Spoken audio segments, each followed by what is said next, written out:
So here's our app, and what we want to do next is we want to be able to double tap on here and see all of the students' details.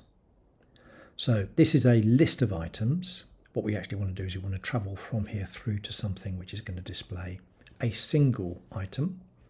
This is a list of students. We want to travel through to a form that will display a single student. So let's head back into Mendix to create that. Back over here. Now I'm going to create a new page. So I'm going to do a right mouse click, go add page, make sure that we're in the native mobile tab. And there are a bunch of forms available to us, so we can just use one of these. I'm just going to pick the long form phone.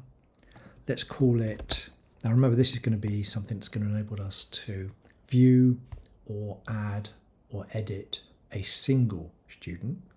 So let's call it, for example, add edit student. You can call it whatever you like, but it is going to be a single student.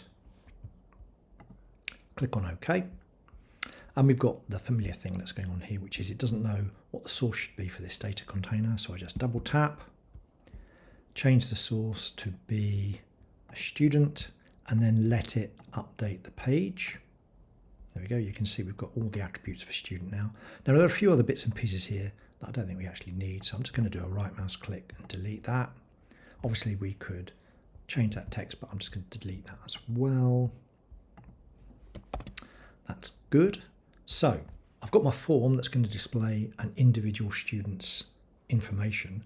What I need to do is enable to sort of do the wiring that would enable us to travel through from the list of students to an individual student.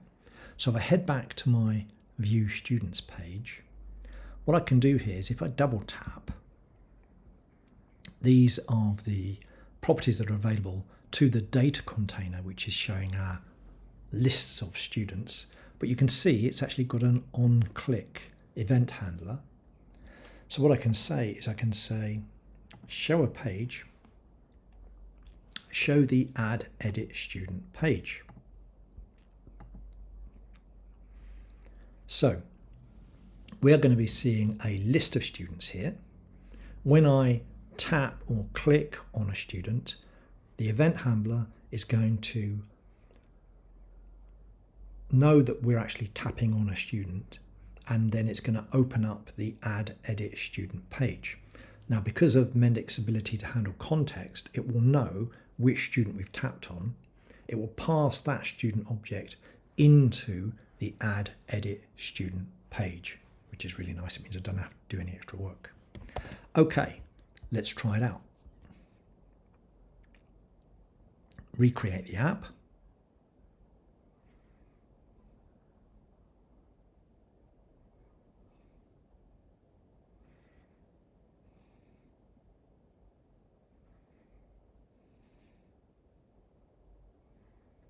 App is starting.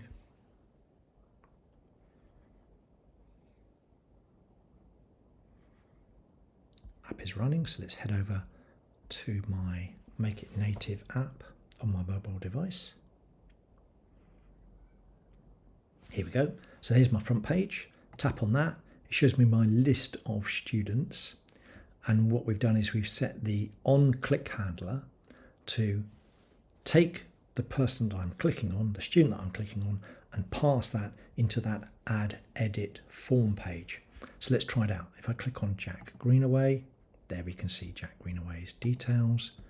Scroll right the way down. There we go. You can see